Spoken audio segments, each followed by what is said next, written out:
Hey, I'm Chris, the Sports Hippie, and welcome to the Hippie Sports Network.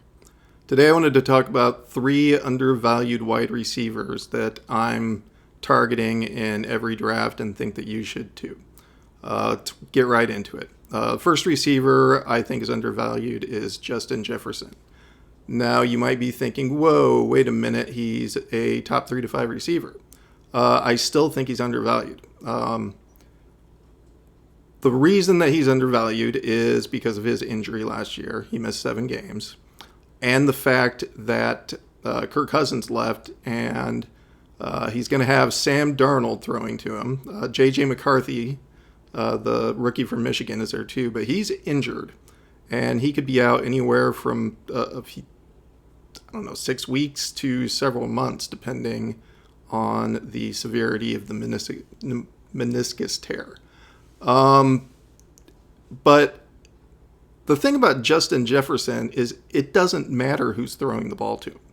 So he played 5 games with Kirk Cousins last year. In those 5 games, he caught 36 passes for 571 yards and 3 touchdowns. That's taken into consideration that he was hurt in the Chiefs game, or he may have, had a little bit more.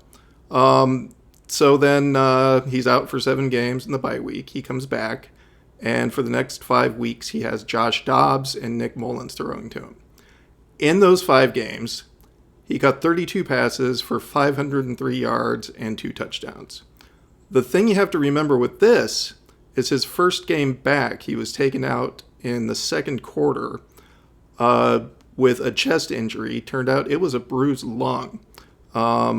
He was in the tent coughing up blood. I mean, he was not in that game for very long.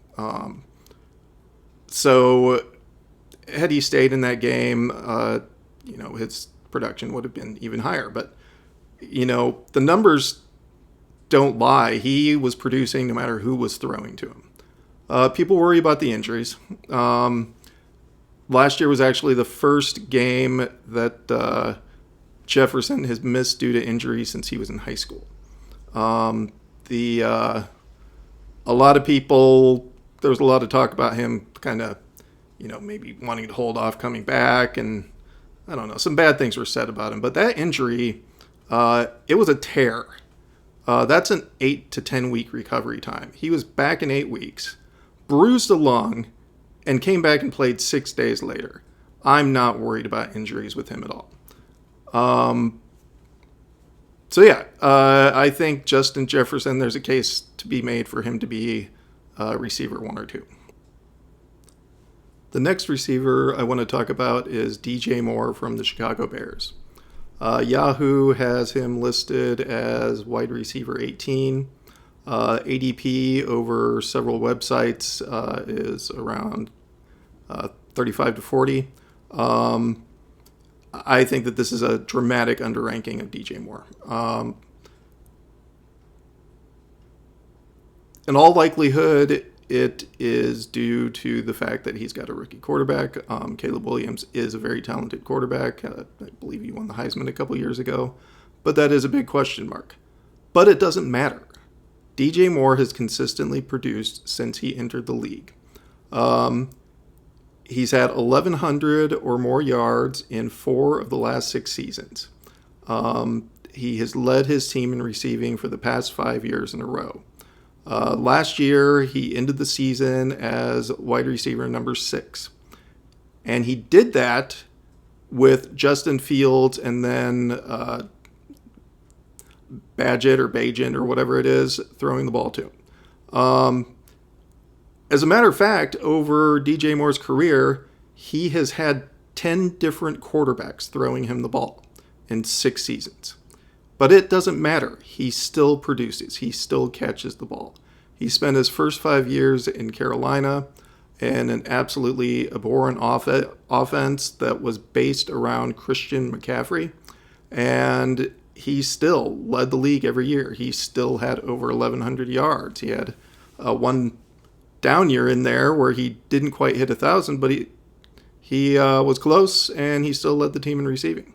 Last year you saw with a little bit of an improved offense around him, even as bad as the Bears were, He put up fantastic number, over 1,300 yards. I think he had 6 touchdowns. I see absolutely no reason why he wouldn't do that again, even if Caleb Williams doesn't work out. If Caleb Williams does work out, then DJ Moore is going to have a monster year and could make a case for being one of the top 2 or 3 receivers in fantasy football. So yeah, I'm getting DJ Moore everywhere I can possibly get him. The third receiver I'm going to talk about is Michael Pittman Jr.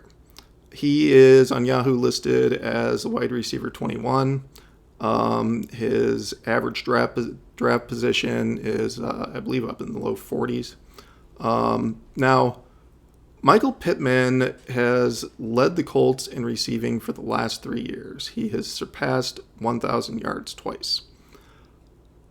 Michael Pittman, he has had 7 different quarterbacks throwing the ball to him. Now, some of those were fading veterans, and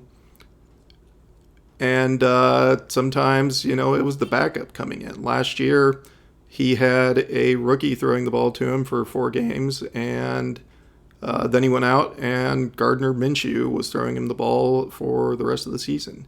And Michael Pittman continued to produce. This year, if Anthony Richardson can stay healthy, even though Anthony Richardson is probably going to be running the ball a lot, I don't think that's going to matter because Michael Pittman is still going to he's still the number 1 guy. He has made plays consistently throughout his career.